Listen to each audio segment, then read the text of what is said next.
Hey class, it's Miss K. Tonight we are going to be making paper finger puppets. I'm going to be making a cat finger puppet because our theme has been pets, and I'm going to make mine in honor of my own personal cat Thor that I've been using as an example throughout our unit. All you're going to need is one piece of paper and one writing utensil or multiple writing utensils if you're going to choose markers or color crayons to make your animal beautiful. The first thing that we are going to do is fold our paper hamburger style. So that means we're going to make the top of our paper touch the bottom of our paper and then run our fingers down the fold to make it nice and flat and make a crease. Again, as I always tell you guys, it does not need to be perfect. We are just going to try to the best of our abilities. And once we have our bottoms touching, we are going to run our fingers along the crease to make it nice and flat. The second step that we are going to do is make triangles with our corners. So I'm going to put my finger in the middle of my paper and I'm going to make my corner meet my finger. When it meets, there's still going to be room at the bottom of our paper. It's going to be about 1 inch to 1.5 inches. It just kind of depends on your folding abilities. I'm going to run my fingers along the crease to make sure that's nice and flat. Now I'm going to repeat the same steps with my left corner. Again, it does not need to be perfect. It will buff out if it is not perfect. It'll just make your finger puppet a little bit more unique. So I'm sure some of you are spotting that it almost looks like a paper hat, and you would be correct. That's part of the process of making a finger puppet. So I'm going to grab my top flap, not the bottom flap that's down here, just the top, and I'm going to fold until I can make a crease right here along the bottoms of our triangles. Again, it does not need to be perfect. And I'm going to run my fingers along this crease as well to make sure that it stays in place and as flat as it possibly can be. Our next step in making our finger puppet is we're going to flip our triangle hat to the back side. So there shouldn't be any creases right here. You shouldn't see any folds. And you are going to lift the back flap and you're going to fold so it meets this front crease that we made.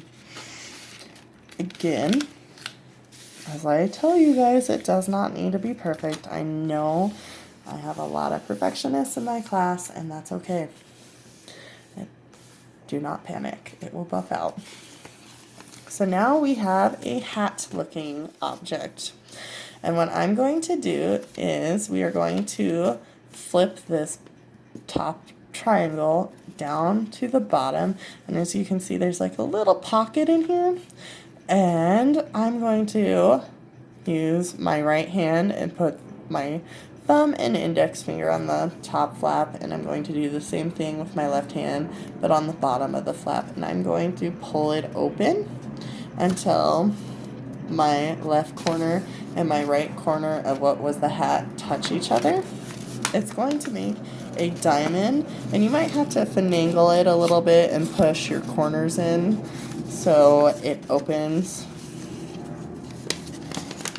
It just kind of depends. Sometimes you don't have to do that.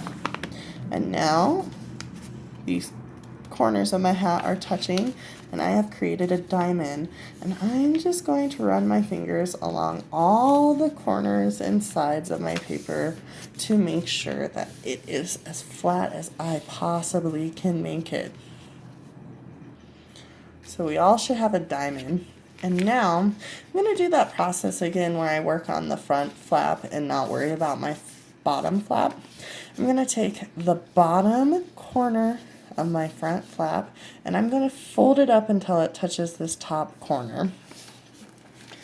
And you might have to run your fingers as it's making this crease on the back side to make it lay flat, and then you're going to run your fingers on the front of the crease and make sure it's flat as possible. Now, it should look like a diamond still. You have your front flap folded and your back flap's not. We are going to turn it around so we can work on the back flap. Again, I'm going to fold it up so this bottom corner is going to touch the top of our paper or diamond. Again, you might have to do where you're using your fingernails and kind of working it a little bit more. And then run your fingers along the bottom of our fold. So by now we should all have a triangle, and the tops of our triangle should have both of our flaps together, and we're going to flip that down so it's pointed down, and just like we did with the hat, we are going to open this flap mouth open. I don't know what you want to call it. It looks like a mouth from this angle.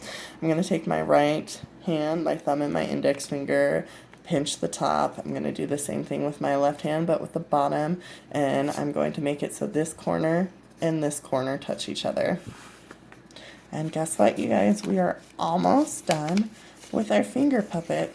All you need to do now, we've come to this diamond shape, is you're going to figure out which side bends better. It doesn't really matter. This one's working if I went backwards. And now in here, you can stick your fingers inside of it, and you've made a finger puppet. So what I'm going to do is I'm going to pick a side that's my top and a side that's my bottom. It doesn't matter as long as you have a top and bottom. So I know this is the inside of my finger puppet, and I'm going to draw a tongue.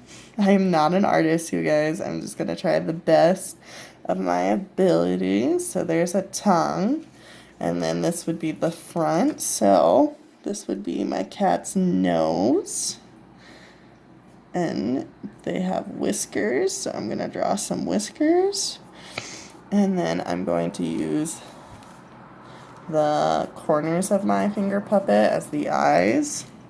So I'm going to draw little cat eyes from my cat. Again, you're just going to draw to the best of your abilities.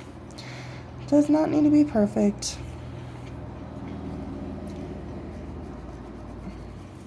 And there we go. I have a cat finger puppet that I can now use. So I hope you guys enjoyed our little art project, and you can now show your brothers or sisters or cousins or any other family members or friends how to make finger puppets.